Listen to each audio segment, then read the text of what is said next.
Hello les scrap addicts, c'est Justine et on se retrouve aujourd'hui pour une nouvelle vidéo dans le cadre de la DT Custo Déco. Aujourd'hui on va réaliser une carte qui j'espère va donner un bel effet. Pour ça moi je vais utiliser mon massicot de chez Artemio, donc on va surtout utiliser je pense le plioir, mais on va quand même couper du coup une feuille A4. Donc, je suis partie sur cette base là, si vous avez du 30-30 vous pouvez aussi. Sur la feuille A4 je vais venir couper du coup ma hauteur on va dire. 10 cm. Donc c'est une feuille qui est en 210 grammes et qui est lisse. Je pense que ça aura son importance pour la suite du coup du tuto. Ensuite je vais venir faire des plis donc à 5,95 cm. Oui je sais c'est précis. Hop.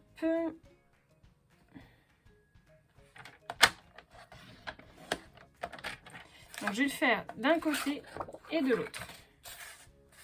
Et normalement, si j'ai bien fait mon calcul, je devrais théoriquement avoir quelque chose de carré. Hop.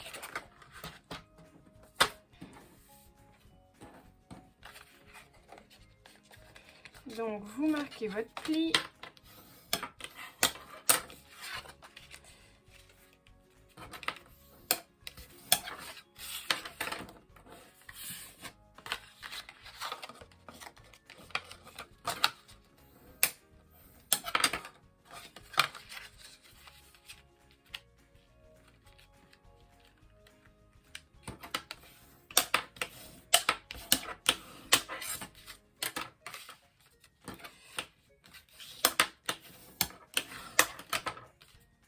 Voilà.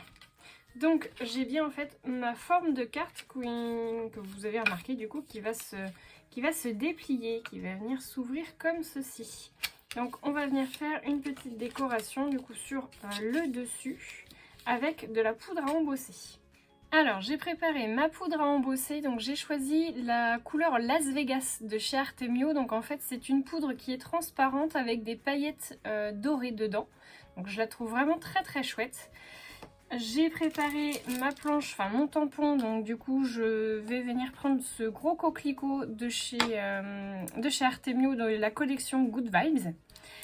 Donc je l'ai mise déjà sur mon bloc. Je vais avoir besoin de mon heat gun, de colle et d'un tampon anti-statique pour venir faire la superficie totale du coup de ma page pour éviter de mettre de la poudre à embosser partout.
Voilà, donc comme vous pouvez voir, j'ai mis des paillettes partout. Je me suis très mal débrouillée. C'est pas grave, je pense que ça va être bon là maintenant. Je vais pouvoir faire mon embossage à chaud. Donc là, je vais venir brancher mon pistolet à colle chaude.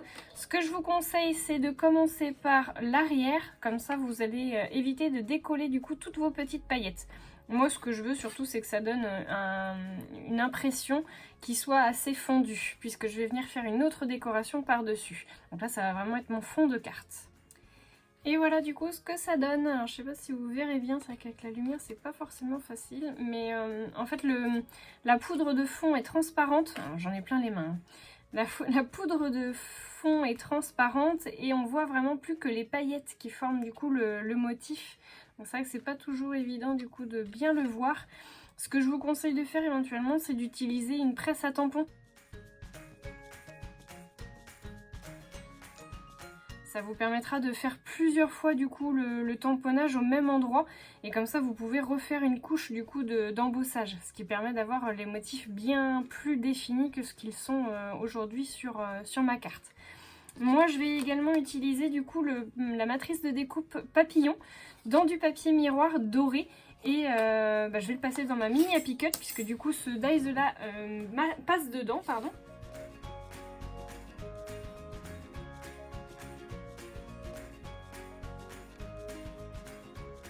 Voilà, donc vous récupérez votre petit papillon, enfin votre gros papillon du coup, et en fait ce que je veux venir faire, c'est le coller tout simplement sur chaque côté de la page, et que j'ai juste en fait finalement à tirer pour qu'il s'ouvre. Donc ce que je vais faire, c'est que je vais venir le couper en deux. Donc je vais venir le faire au massicot pour essayer de faire ça droit. Hop.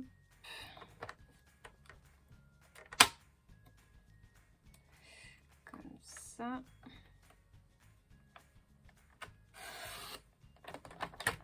Voilà.